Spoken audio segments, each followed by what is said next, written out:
Salut à tous, on se retrouve du coup sur la chart du Bitcoin qui a bien pumpé, assez étonné de ce pump. On a traversé une zone assez intéressante, plus la zone de fair value gap en daily. Donc on va aller voir un petit peu ce que ça change. On va aussi voir notre zone d'invalidation où potentiellement notre scénario du coup est invalidé. Ce qu'il ne faut pas oublier, c'est que nous en tant que trader, on s'en fout d'avoir raison ou pas. Nous ce qu'on veut, c'est qu'on cherche des setups dans des zones intéressantes. Pas de setup en zone intéressante, pas de trade, c'est autant simple que ça. On s'en fout d'avoir raison ou tort finalement. Nous vraiment on est là pour gagner de l'argent. Si on est là pour avoir raison ou tort, c'est plus de l'analyse technique que du trading. Donc on va parler du Bitcoin, de l'Ethereum, on ira voir 2-3 altcoins dont le RNDR, le Solana, le TIA, DOT, etc. Donc pas mal de trucs assez intéressants à se mettre sous la dent. On est parti. Crypto, million. Crypto, million. Alors, si on regarde directement ce BTC, ce qu'il faut se rendre compte, c'est que du coup, on a été venu faire un super cost ici. La target à la baisse ici n'a toujours pas été touchée. On avait une potentielle target ici vers la zone des 53 000 et en dessous, on avait aussi la zone OTE qui était tirée depuis ce point bas jusqu'au point haut et finalement on la front run. Donc pour le moment, on n'est pas revenu récupérer la zone des 52 000 qui sont pour moi toujours une zone super intéressante si on y vient. De plus, ici, du coup, en daily, on est en train de traverser ici la zone OTE plus la zone de fair value gap. La bougie en daily n'est pas encore terminée, donc elle n'est pas encore clôturée. On verra comment ça se passe du coup ce soir à minuit. Ce qu'il faut comprendre, c'est que si on nous fait une clôture au-dessus de ça, on va pouvoir simplement dire que on a une inversion de structure parce qu'on aura fait le cos boss. Ce qu'il faut partir du principe, c'est que vu qu'on est dans une structure ici baissière en moyenne time frame, il y a plus de chances qu'ici on se fasse rejeter, qu'on fasse une clôture au-dessus de ça. Mais ce qu'il faut prendre en compte, c'est que si on fait une clôture ici au-dessus en daily, on va pouvoir dire qu'on a trouvé le bottom et qu'on va pouvoir repartir vers le haut et venir chercher les ATH. Et ça, c'est plutôt bon signe. Donc nous, en tant que trader, c'est soit on a un setup short ici, on trouve le setup pour venir chercher ces lots, soit on attend la clôture en daily ici et on va attendre le potentiel pullback, venir récupérer la zone OTE donc de tout ce mouvement. Pourquoi pas faire même un retest de ce lot, pourquoi pas faire aussi un retest du bas du range, etc. pour ensuite vouloir repartir vers le haut. Ce qui nous ferait du coup une inversion structure. Ici, on voudra une descente en A, B, C et ensuite on pourra de nouveau repartir. Mais bon, c'est pas encore le cas. Donc nous, actuellement, on est toujours du coup sous notre zone d'invalidation. Il nous faut vraiment une clôture en daily. Il se peut que on fasse une mèche au-dessus et qu'on réintègre. Ça sera encore plus bearish. Ça nous permettrait aussi de donner un scénario parce que si on fait une mèche, il y a de fortes chances qu'on vienne de faire un cos et là on pourra avoir un super short à prendre. Pour le moment c'est pas le cas, donc on patiente. Assez étonné quand même qu'on ait traversé ces deux zones. Je pense qu'on a du rate de 3 gens qui ont shorté ici, donc c'est là où c'est super important d'attendre qu'on ait un setup avant de simplement shorter bêtement parce qu'ici on n'a eu aucun setup, finalement c'est monté tout droit.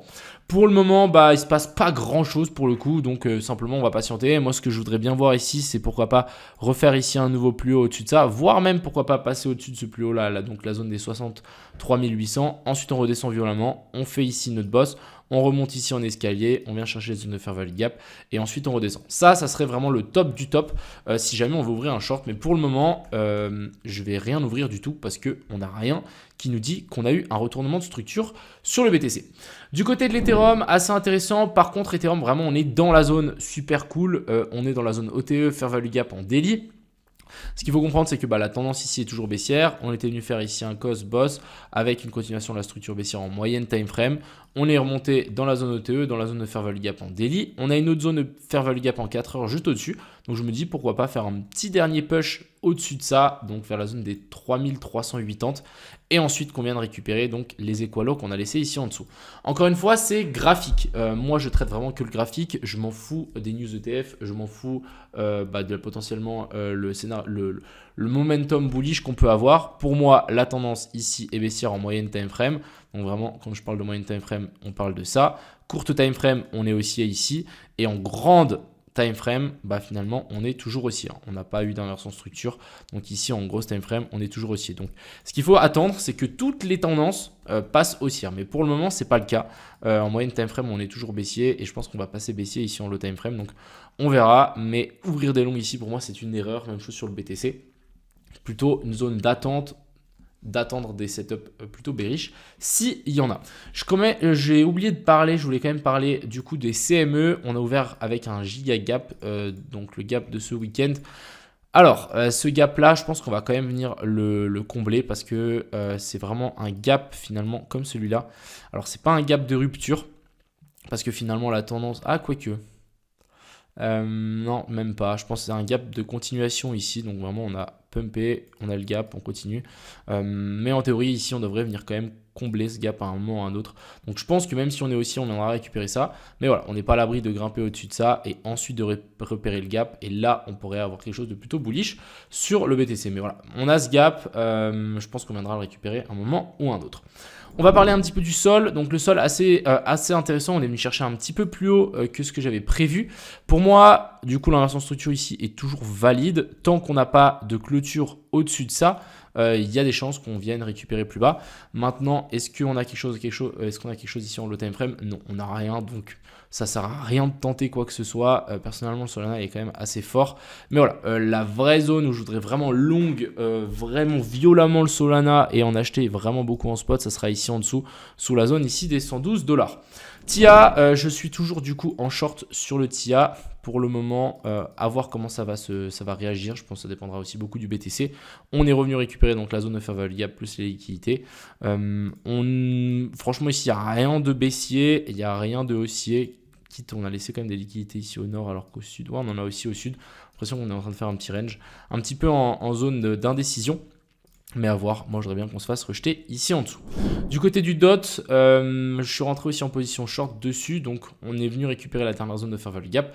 On s'est fait rejeter. Maintenant à voir si on va réussir à descendre. Je pense que ça dépendra vraiment beaucoup du BTC pour le coup. Mais je pense qu'on peut largement corriger si le BTC corrige aussi.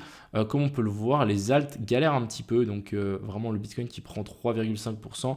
L'Ethereum aussi et la plupart des alts, on est presque sur du break-even ou un petit peu en dessous. Donc les alts galèrent quand même un petit peu plus que finalement le BTC et l'Ethereum. Du côté de ENS, j'avais ça comme plan.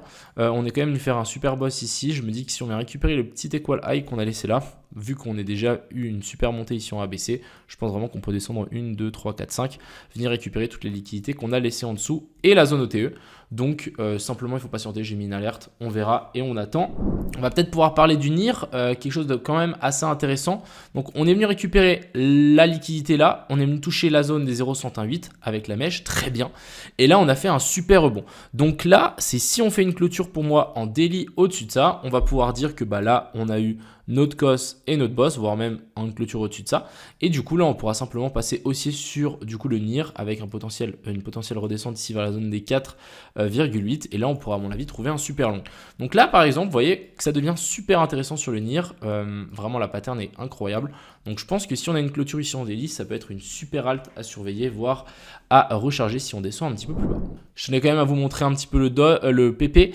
Ici, en 3 jours, on a la zone de fair value gap juste au-dessus. Ce qu'en weekly, voilà. En weekly, on vient de chercher aussi. Donc, je vais vous montrer la petite zone de fair value gap qu'on a laissée là.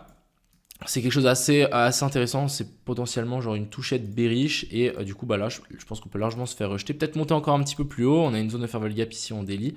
Mais en théorie, je verrai vraiment, je vous dis vraiment, je verrai vraiment mal que les alts fassent un bottom comme ceci.